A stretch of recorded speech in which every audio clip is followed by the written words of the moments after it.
Simply setting goals with patients isn't enough, as often they are impersonal and don't move them towards living a more meaningful and fulfilled life. If you're currently doing this, don't worry though, as I'm going to tell you today how I help my patients set goals in line with their values. Hey friends, welcome back to the channel. If you're new here, my name is Mahin and I'm an advanced practice physiotherapist specialising in pain management based in the UK. On this channel, we explore lifestyle strategies and tools to help people manage pain and create healthier and happier lives. Today, we'll be discovering the importance of values-based goal setting and how you can help your patients do this. So let's get into it. So before we actually get into what values and values-based goal setting actually is, I want to talk about the important shift that we have to help patients get through first. Now, this shift is from what's the matter with me to what matters to me. And this is from this diagnosis-driven pain control approach to a goal and values-focused approach. And this shift is the most important when working with people with chronic pain, and it must happen before we can move forward. And the reason that this is important and it must happen before we can move forwards is that the more time, energy, and resources that are spent on trying to find a cause for the pain and control the pain, the less time, energy, and resources are spent on doing the things that people love and that they enjoy. A nice way to help to start this shift is ask patients to reflect on the previous treatments that they've had and the long-term effects of this. Quite quickly then we'll start to see that actually a lot of treatments have been tried that lead to maybe short-term effects, but actually in the long term a lot of them haven't been helpful. So here we've got the opportunity then to offer a different way of approaching pain management. And offering this different approach to pain management is really, really important because struggling for pain control is the biggest predictor of worse pain, greater disability, worsening depression, and greater avoidance. And although people come to see us as physiotherapists or GPs or any other healthcare professional about their pain, really it's the secondary effects of that pain that have turned to them seeking help.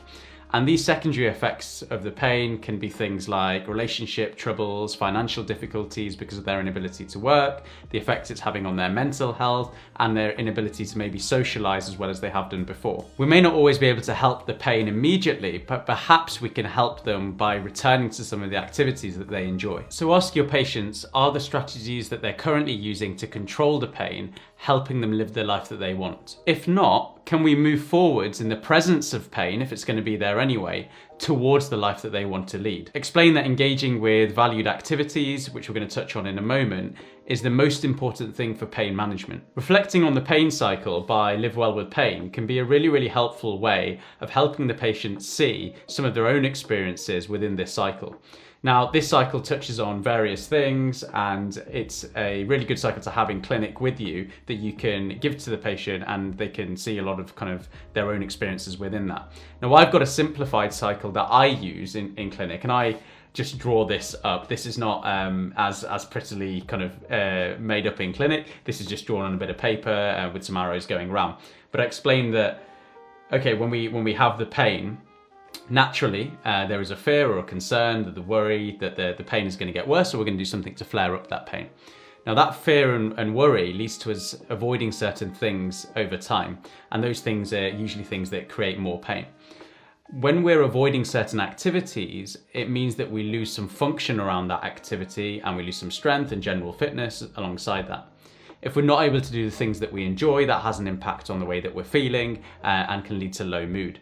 All of those things lead to more pain and that cycle continues going round. And that's a really quick, easy way of explaining the pain cycle there. I don't think I've ever had a patient who's looked at this pain cycle and said, oh, you know, that's not what I'm feeling at all. I think this resonates with a lot of people who are suffering from pain.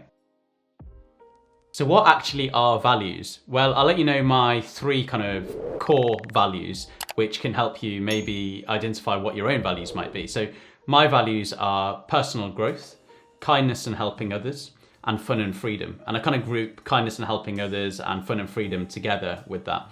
But a lot of the decisions I now make about my own life, I think about my values and I think about which decision is going to move me closer to living in line with those values. Like a compass, values give our life direction. They are what provide meaning and importance to our lives. Values are very different to goals because goals have a certain outcome, so it's something that we can work towards, whereas values is something we're always living in line with. So we can't ever really achieve a value, we can live in line with a value. So going back to my values, although I can always be seen to be growing, I can't ever achieve personal growth. It's non-tangible, if you like. So I always live in line with the value that I want to be growing. So that's a way of thinking about values. The other thing is kind of kindness and helping others. I can be a kind person, I can be looking to help others, I can help people on a daily basis, but it's something I'm always living my life in line with. It's not like I've achieved kindness, now I'll move on to my next thing. It's not something that can be achieved, it's something that you're always living in line with. So I'm going to ask you a few questions now to help you reflect on your own values. You might want to pause the video here to just have a bit of a think, jot a few things down if you want to, but although you might be asking your patients to come up with this, it's useful to also think about your own values, because it can help with any decision making in the future you have about your own lives, but it also just gives a real kind of sense of identity going through this exercise. So ask yourself these questions. What brings you energy, and what do you look forwards to? What is important and meaningful to you in life? And what would you like to be remembered for? And one way of thinking about this, quite a dark way of thinking about this, is at your funeral, what would you like to be said about you in your eulogy?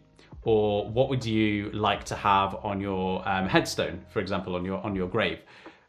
So for me, again, going back to mine, it would be, Mahin was always kind, looked to help others, had a real good sense of fun and freedom. Perhaps that's what I'd like to be said about me when I pass away. So that can be a really easy way of kind of coming up with values. So what do you want to stand for in life? Now, the next part of this exercise is I just want you to have a think about kind of how connected do you currently feel to those values? And is there anything that you can do to help you live more in line with those values? So again, take a couple of minutes if you need to, pause the video, have a think about this. So why is this important? Okay, why are we talking about values today? So it's really important to help patients identify what their values are, because there will be certain activities that patients won't be able to do at the moment because of their pain levels, okay?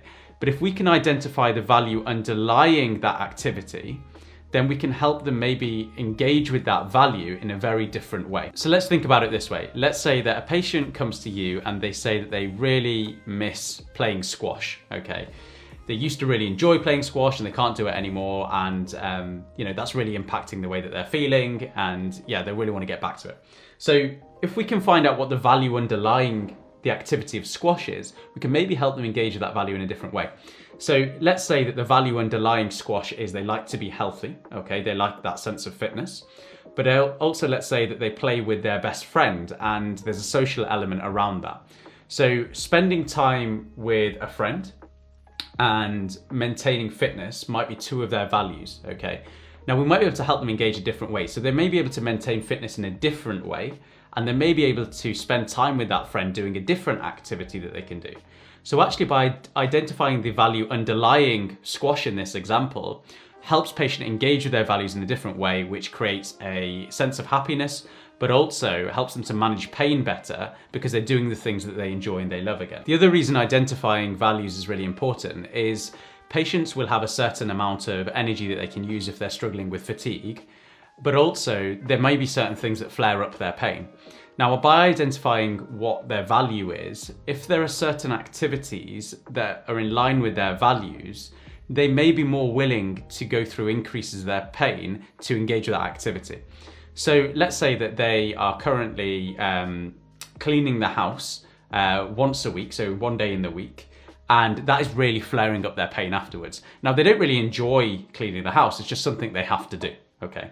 Now let's take another example. Let's say that someone's best friend is getting married and they want to go to that wedding. So let's say that one of their values is connection with those that are important to them. If they have a certain amount of energy to use within that week, they can choose to do the thing in line with their value rather than the thing that isn't in line with their value that they just feel they have to do with the cleaning. Now, going to their best friend's wedding may flare up their pain, okay, but it may be worth it to them because it's in line with their values. So this can be a really good way of helping patients to prioritize the activities in their week as well. So where it can be useful is knowing which treatments to offer. So we can either offer tissue-based treatments or we can offer values-based treatments. So I'll explain what I mean by this. Let's say that somebody comes in to see you and they have a tendinopathy. So that's quite mechanical and localized in nature. Your treatment option might be something that's more tissue targeted, and that might be, for example, a loading program for this patient. Let's say that somebody else comes in to see you and they have centrally sensitized stigmatized pain that is non-specific, non-structural, it's quite variable and unpredictable, and it's not localized in nature. And this might be something like lower back pain, fibromyalgia, chronic widespread pain. Here, we would move away from tissue-based approaches more to values-based approaches. So focusing on tissue-based treatments like injections, very specific exercises for certain joints are often not helpful because it's not a localized problem to that joint or that area.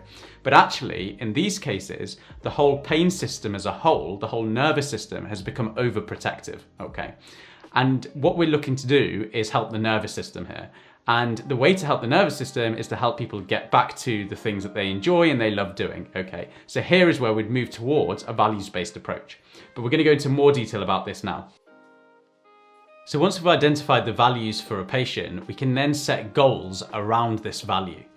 So having a look at this graph here shows how our values are always central to whatever we do, okay? It's the way that we are leading our lives, okay? We are living our life in line with those values. So we have values in the center. Now around the side here, we have long-term goals, short-term goals, and habits.